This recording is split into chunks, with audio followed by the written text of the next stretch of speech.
Hello বন্ধুরা, তো আজকে ভিডিওতে আমরা কথা বলতে যাচ্ছি পাটনা শুক্লা বলে যে বলিউডের মুভিটা রিলিজ করেছে। এটা ওটিটিতে রিলিজ করেছে ডিজনি হটস্টারে। তো সেটা নিয়ে কথা বলবো। তো সিনেমাটা দেখতে দেখতে আমার জলি এলএলবির যে ফার্স্ট পার্টটা ছিল আরশাদ বার্সি যেটা ছিল সেটার কথা খুব মনে পড়ছিল। মানে সেম টাইপের একটা ফর্মেট আর কি এখানে ইউজ করা হয়েছে। তো আরবাজ খানের প্রোডাকশন থেকে কিন্তু এই সিনেমাটা এসছে। তো গল্পটা অল্প করে বলছি। এখানে তানভি শুক্লা একজন লয়ার, রবীন্দ্র ট্যান্ডন যে ক্যারেক্টারটা প্লে করছে সে ছোটো মোটো আর কি কেস পায়, মানে হাস্যকর কেস। এবং জাজ হিসেবে আমরা এখানে দেখতে পাচ্ছি লেট সতীশ কৌশিককে। মানে একজন কত বড় মাপের অভিনেতাকে আমরা যে হারিয়েছি না, এই সিনেমাটা দেখে আরও একবার আমার মনে পড়লো, ফিল হলো আর কি। তো আম, তো গল্প যেভাবে এগোয় আর কি আমাদের দেখানো যায় তানভি শুক্লা আর রবীন্দ্র ট্যান্ডনের ক্যারেক্টারটা একটা কেস পায় যেখানে একজন বাচ্চা মেয়ে এসে যে কিনা গ্র্যাজুয়েশন কমপ্লিট করবে, থার্ড ইয়ারের ফাইনাল এক্সামে সে ফেল হয়।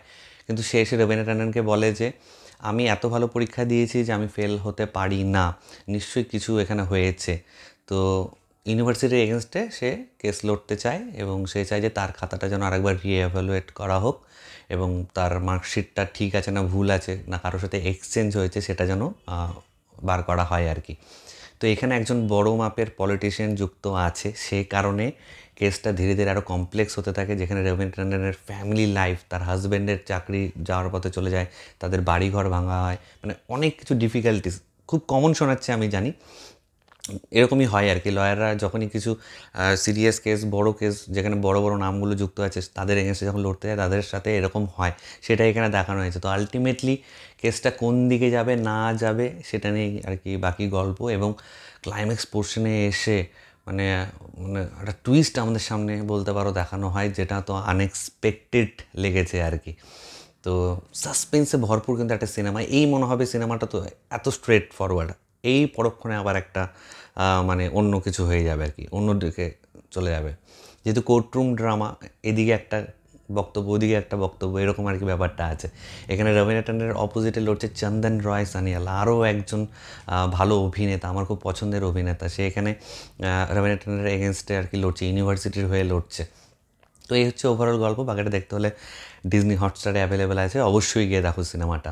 তো ভালো দিক খারাপ দিক নিয়ে এখন কথা বললো। ভালো দিক সবার ফার্স্ট আমার যেটা মনে হয়েছে যে ইস্যুটা তারা তুলে ধরেছে, এই যে অনেকে টাকা দিয়ে মার্কশিট বানিয়ে নেয়, অনেকে ফেল করলেও সে পাস হয়ে যায়, পাসকে ফেল করিয়ে দেওয়া হয়, এই যে ইস্যুটা, এই ইস্যুটা সত্যি খুব রিলেভেন্ট। অনেকের সাথেই হয়তো হয়, অনেক ইউনিভার্সিটিতে হয়তো এই ম্যাল প্র্যাকটিসটা হয়। এই ব্যাপারটা, এই ইস্যুটাকে তুলে ধরা সত্যি হ্যাটস অফ জানাচ্ছি। দেন আমি বলবো পারফরমেন্স, রবিনা ট্যান্ডন মানে কি দুর্ধর্ষ একজন অভিনেত্রী। আমরা তো গোবিন্দার সাথে অনেক সিনেমাতে তাকে দেখেছি, কিন্তু এখন রবিনা ট্যান্ডন যত মানে বয়স বাড়ছে তত কিন্তু ভালো ভালো মানে character driven, character oriented cinema করছে এবং এটা তার ভালো একটা এক্সাম্পল। তার হাজব্যান্ডের রোল যিনি করছেন খুব সম্ভবত মানব বীজ, এরকমই খুব একটা নাম। তার অভিনয়, সে যে কতটা সাপোর্টিভ তার ওয়াইফের প্রতি, সেটা খুব ভালোভাবে দেখানো হয়েছে। রবীন্দ্র ট্যান্ডনের বাবা হিসেবে রাজুখের খুব স্বল্প পরিসরে হলেও খুব ভাইটাল একটা পোর্শনে কিন্তু তাকে আমরা দেখতে পারি। এবং যে মেয়েটা মানে যার হয়ে কেস লড়ছে রবীন্দ্র ট্যান্ডন, সেই মেয়েটার অভিনয়ও সত্যিই খুব ভালো।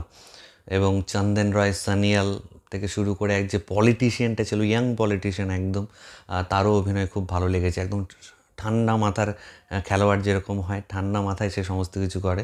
তার অ্যাটিটিউডটা আমার বেশ বেশ বেশ মানে নেগেটিভ অ্যাটিটিউড, কিন্তু আমার বেশ ভালো লেগেছে। সো পারফরমেন্সও খুব ভালো। দেন আমি বলবো যে এর মধ্যে না অনেক কিছু মানে এই গল্প তো একটা আমাদের ইস্যু ধরে চলছে, তো তার পাশাপাশি কিন্তু প্যারালালি আমাদেরকে অনেক কিছু ডিরেক্টলি অর ইনডাইরেক্টলি বোঝানোর চেষ্টা করেছেন। সেটা ফ্যামিলির মধ্যেই হোক বা অন্য কিছুতেই হোক, যে ওয়াইফ হয়তো কাজ করছে, সেখানে হাজব্যান্ড বাচ্চার জন্য টিফিন করছে, টিফিন ভরে দিচ্ছে। এই যে ছোটো ছোটো মেসেজগুলো যে আছে, এগুলো কিন্তু মানে আন্ডারলাইন কিছু মেসেজ যেগুলো আমার সত্যিই খুব ভালো লেগেছে।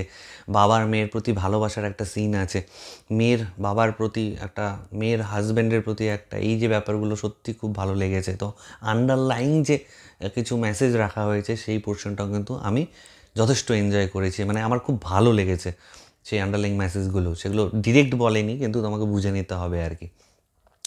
এবং আদারওয়াইজ পিকচারেশন মানে আরবাজ খানের প্রোডাকশন মানে জানোই আর কি। তো overall look and feel BGM সমস্ত কিছু মিলে কিন্তু একটা কম্প্যাক্ট ভালো সিনেমা, নো বকবাস সিনেমা, মানে সিনেমাটা শুরুর থেকেই একদম গল্পে ঢুকে যায় এবং গল্পের এত লেয়ার আছে না, তুমি কখন সিনেমাটা শেষ হবে বুঝতেই পারবে না। ক্লাইম্যাক্সটা সত্যিই খুব ভালো ছিল, ক্লাইম্যাক্সটা এই সিনেমার।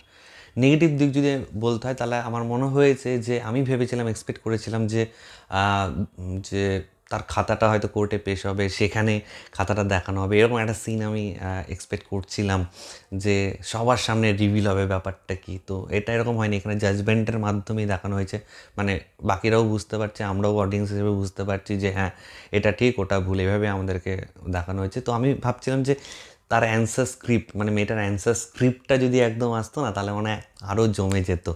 আমি জানি না এটা ইনক্লুড করা পসিবল ছিল কি ছিল না, আমার কোথাও গিয়ে মনে হয়েছে, আমি এক্সপেক্ট করছিলাম যে হয়তো এরকম একটা সিন থাকবে যেখানে বাচ্চা মেয়েটা যেটা পরীক্ষা দিয়েছিল সেই অ্যান্সার স্ক্রিপ্টটা আসবে। সে এক্সপেক্ট করছে 65%, তাহলে সে কী করে ফেল করে আর কি, সেটা ওই খাতার মধ্যে রিভিল হবে। তো ওই ব্যাপারটা একটু লেগেছে। আর কিছু কিছু জায়গায় আমার একটু ড্র্যাগই লেগেছে, টু বি ভেরি অনেস্ট। ছোট্ট সিনেমা, 2 ঘন্টা 5-10 মিনিটের সিনেমা, কিন্তু কিছু পোর্শন আমার মনে হয়েছে যে তুমি তো একটা ইস্যু নিয়ে চলছো, তো সেই ইস্যুটা নো ডাউট হয়তো 90% সিনেমা সেটা নিয়েই বলে গেছে, কিন্তু 10% এমন কিছু আছে যেগুলো আমার মনে হয়েছে যে মানে আনওয়ান্টেড। ওটা যদি আমি এডিট করে বাদও দিয়ে দিই তাহলে গল্পের কিছু মানে যাবে আসবে না। তো সেই আনওয়ান্টেড সিকোয়েন্সগুলো মানে দেখতে কেমন লাগছিল আর কি, আরে ঠিক আছে এটা তো দেখানো হয়ে গেছে আবার কেন, এটা তো দেখানো হয়ে গেছে তাহলে আবার কেন, এই ব্যাপারটা কিছু কিছু জায়গায় কিন্তু আছে, মানে 3-4 জায়গায় ভিজিবল আর কি, আমার কাছে তো হয়েছে। এটা আমার পুরোপুরি আমার পার্সোনাল ওপিনিয়ন জানালাম। Otherwise it's a very good film, well scripted courtroom drama. যারা দেখতে ভালোবাসে তাদের এই সিনেমাটা অবশ্যই দেখা উচিত। খুব ভালো ইস্যু নিয়ে তারা বলেছে এবং যেভাবে দেখিয়েছে প্রেজেন্টেশনটা খুব ভালো সিনেমার। খুব ভালো ভালো মানে অভিনেতারা এখানে কাজ করেছেন। সতীশ কৌশিক জাজ হিসেবে যা করেছে, মানে কি বড় একটা ট্যালেন্টেড অ্যাক্টরকে আমরা যে হারিয়েছি না, মানে তার পুরোনো কাজগুলোই দেখে যেতে হবে আর কি, নতুন আর কোনো কাজ পাবো না, এটাই খারাপ লাগার জায়গা। তো এটাই তোমাদের সাথে শেয়ার করার ছিল। তোমরা যারা এই সিনেমাটা দেখেছো পাটনা শুক্লা, নিচে কমেন্ট সেকশনে অবশ্যই জানাও তোমাদের কার কেমন লেগেছে। যারা দেখোনি তারা এখনই দেখে ফেলো, ডিজনি হটস্টারে অ্যাভেলেবেল আছে। তো ঠিক আছে বন্ধুরা, ভিডিওটা ভালো লাগলে লাইক কমেন্ট শেয়ার করতে একদম ভুলবে না। চ্যানেলটাকে যারা প্রথমবার দেখছো নিচে যে রেড সাবস্ক্রাইব বাটনটা আছে সেখানে ক্লিক করে নাও, পাশে একটা বেল আইকন আছে সেখানে ক্লিক করে অল অপশানে ক্লিক করে নাও। ঠিক আছে বন্ধুরা, দেখা হচ্ছে নতুন কোনো ভিডিওতে। টিল দেন ভালো থেকো সবাই, সাবধানে থেকো সবাই, love you all, take care.